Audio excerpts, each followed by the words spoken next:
죽이려고 중국에 데려간 거라고 하는 그 증거가 되는 녹취록이 있다고 얘기를 하기 시작해요. 박용철은 박근혜 박지만 쪽의 행동대장이었습니다. 대장이었어요. 그래서 폭력배들을 동원해서 박근영 씨를 다 몰아냈습니다. 몰아냈기 때문에 큰 공을 세웠지 않습니까? 그래서 자기가 중요한 자리에 앉을 거라고 생각해서 실제로 폭력 사태 이후에 어린이 관장, 그 어린이 공원의 관장을 자기가 했어요. 그러다가 조폭 출신이 어린이 관장을. 네. 잘 어울리지 않습니까? 어린이 회관 관장. 어린이 회관. 그러다가 밀려났습니다. 그리고 핵심부에서 점점 밀려나기 시작합니다. 그때 미묘하게 입장이 변화합니다. 원래 이제 폭력 사태 때는 자기가 앞장서서 어깨가 노릇을 했는데 사태가 진정되고 나니까 자기 역할이 줄어드는 거죠. 그러면서 다른 사람이 그 자리를 차지한 거예요. 그러니까 이 양반이 섭섭했나 봐. 그렇겠죠, 아무래도. 그러면서 이제 자기가 쥐고 있다고 하는 실제로 있는지 없는지 아직도 확인되지 않은 박지만 회장이 신동욱 총재를 죽이라고 했다.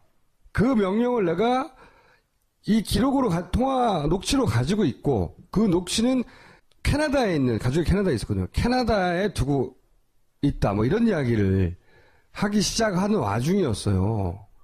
그러니까 이제 갑자기 적이 된 거죠.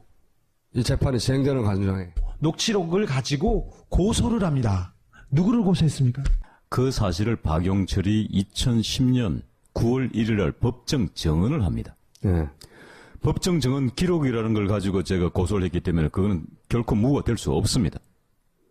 그런데 1심 판결문에는 박용철이 법정에서 증언한 사실이 없으므로 유죄입니다. 2010년 9월 1일 날 박용철 씨가 법정에 나와서 이렇게 말합니다.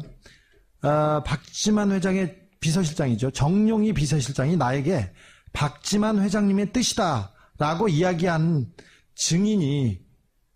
것을 증인이 녹음한 테이프가 있다. 근데 여기서 죽이란 말은 그런 네. 말은 안 했어요. 테이프라고도 할 것도 없고 증인이 핸드폰에 녹음해 놓은 것을 핸드폰을 바꿔서 캐나다에 가져다 놓았다. 이렇게 얘기를 합니다. 뭐 무슨 뜻인지 모르겠는데 뜻이다 하는 내용이 담긴 녹취가 자기한테 있다고 주장을 한 거죠. 세 가지 유형이 있어요.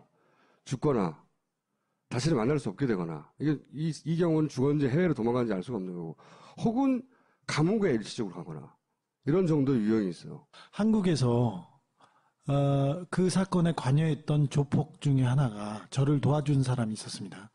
한 분은 사라졌고요. 또 한 분은 종교에 귀의해서 종교단체로 들어갔습니다. 그리고 만나기 전 방이에요. 호텔방인데 이게 파노라마가 찍은 사람이 있었습니다. 한 분은 사라졌고요. 또 한 분은 종교에 귀의해서 종교단체로 들어갔습니다. 그리고 다른 한 분은 감옥에 갔습니다. 종교단체에 기여했다는 얘기는 그 안에 들어서 안 나온다는 얘기입니다. 근데 이게 시기적인 특징이 하나 있지 않았나요? 2012년 무렵에 다 벌어진. 집중적으로 벌어졌죠. 네. 대선 있을 때. 네, 그 전에 다 벌어졌던 일들이었죠. 이걸 설명을 드릴게요. 이게 이제 그때 호텔방이에요. 호텔방인데, 이게 파노라마가 찍은 거고, 실제 호텔이 있어요. 호텔을 닫힌 이유는 뭐냐면 대낮인데, 어느 순간부터 이 스토리가 너무 으시시한 거예요. 여기 문이 있었는데, 이 문을 의자로 받쳐놨어요. 처음엔 이렇게 진지하게 안 갔어요. 자, 사건 파일 전체를 김용민 변호사가 들고 왔거든요. 우리가 재판받던. 일반인들은 알 수 없는 내용들이 잔뜩 있는 사건 파일 전체를 들고 왔는데, 이 양반이 하는 이야기의 얼개가 일반인들은 절대 알 수 없죠. 이 사건 파일하고 거의 일치했잖아요. 맞아요. 네. 그게 정말 신기했었어요. 설명 좀 해주세요. 사건 안에, 기록 안에 들어있는 그 미세한 부분들은 알 수가 없거든요. 공개된 적이 없었으니까. 그런데 그 부분들을 굉장히 세밀하게 알고 있고, 심지어는, 우리가 알고 있었던 것들에 대한 오류를 잡아주기도 했습니다. 우리가 믿지 않을 수 없던 부분이 있는 거죠. 처음부터. 기록에 존재하지 않은 박근혜, 박지만의 비선, 특별히 경찰, 검찰, 국정원에 있는 사람들의 이름을 지적하는데 정확했습니다. 사실 저희가 그 재판에서 결정적으로 하나 활용했던 게 있는데요.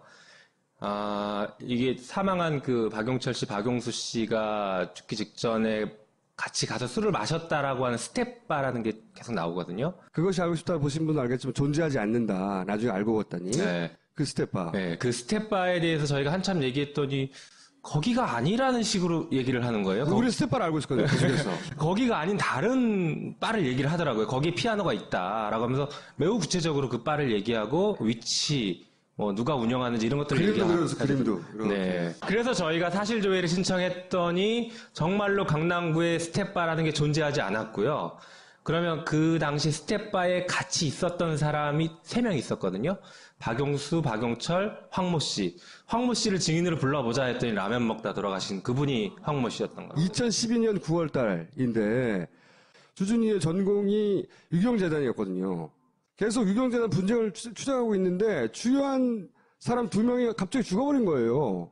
그래서 경찰서에 달려간 거지. 그래서 달려가서 왜 죽었냐고 따져보니까 이상한 거야. 첫날부터 거기를 달려갔기 때문에 다 정리되지 않은 이상한 점을 알게 된 거예요. 그래서 계속 이상하다고 하는데 파일을 입수하고 싶은데 못하는 거지, 경찰들의 파일을. 근데 이 9월 달쯤에 그 파일을 입수할 즈음쯤 됐나, 그때가? 9월 달쯤이요. 말똥할 때였어요. 근데 이 양반이 하필 그때 출소한 거야. 그래서 라면 먹고 죽은 시점은 언제냐면 출소해서 첫 라면 먹다 죽은 거예요. 천식으로. 라면을 먹다 천식으로 사망했다가 지금 주변 이야기인데 발견을 그렇게 한 거니까 라면이 정말 사망의 원인인지 라면에 뭘 탄 건지 아니면 뭐 다른 이유가 있는지 우리는 알 수가 없죠. 그분은 굉장히 신체가 건강했고요.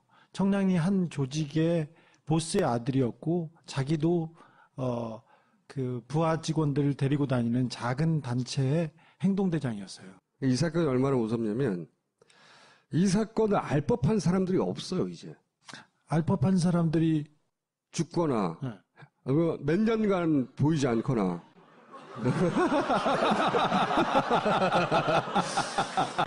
저는요, 지금 약속이 있어서 지금 빨리 가봐야 될 것 같아요. 의원님도 이날 겪은 일 때문에 핸드폰을 아이폰으로 바꿨어요. 아이폰으로 진짜 바꿨고요. 그래서 이제 전화는 안 쓰는데 이제 갤럭시 폰 있잖아요. 이제 가니까 우리 기사 검색하고 그러잖아요. 그때 네이버 켜서 이렇게 하고 있는데 갑자기 까만 게 딱 뜨는 거예요. 그리고 밑에 모니터링 이렇게 떠요. 그래서 제가 순간 캡처해가지고 김총수 보여줬어요. 그때 지금 도청하고 있는 것 같다고. 그 순간을 포착했던 거죠. 그 순간인데 누구 전문가한테 보내봤더니 이것은 도청하는 것 같다. 도청한다고 그랬지 뭐 하여튼 뭐 뭔가 폰에 하고 있다. 근데 저는 꺼버렸고. 사건 내용은 전혀 모르고요. 기억도 안 나고 전 스케치만 좀 말씀드리면 그리고 이제 나왔어요. 3박 4일 있다가 나왔는데 추격전이 벌어진 거예요. 차. 우리 차를 그것도 여러 가지 이렇게 또 이렇게 3쿠션으로 이렇게 몰래 탔다고 생각했는데 추격전이 벌어지는 거예요. 막 차가 뒤따라오고 그게 싹 유턴하면 반대에서 또 나타나 어떤 차가. 지금 막 웃고 막 자신만만하게 얘기하는데 다 쫄았어 그때. 왜 다 쫄았냐면 우리가 상상했지 못했던 얘기였거든요. 너무 스케일도 크고 사람도 너무 많이 죽고. 렌트를 한 기사가 그 두바이 사람일 거 아니에요. 그럼 두바이 말을 알아듣는 사람이 없어요. 우리가 당연히. 영어도 아니니까. 아랍을 모르니까. 난 영어를 해도 못 알아듣겠지만. 근데 우리가 아랍 말을 모르는 거 같으니까 이분이 행선지를 계속 얘기하는 거 아니냐. 그것도 이상했죠. 우리 또 왜냐면 그걸 또 의심했잖아요. 계속 통화를 하면서 운전했으니까. 그러니까 우리가 행선지를 계속 바꿨거든요. 예. 그때마다 계속 통화를 하고 있었어요. 목적지를 어디로 갑시다라고 처음에 얘기했다가 이 사람이 계속 통화를 하니까 무심스럽잖아. 차는 따라오고. 그럼 딴 데로 갑시다. 너 또 따라와. 하도 이상해서 어디 가서 중간에 스톱하고 내렸어요. 섰어. 근데 온도가 45도야. 그래서 차라리 잡혀가자. 그리고 차에 다 탔어요. 예상을 안 하고 딱 세웠는데, 아무리 씁시다. 섰는데, 그 미행하던 차인가 봐요. 돌아가가지고 반대편에서 우리를 보고 있어요. 무사히 돌아왔어요. 돌아왔는데 그 전체 과정은 굉장히 긴박했어요. 사실은 말은 이렇게 하는데.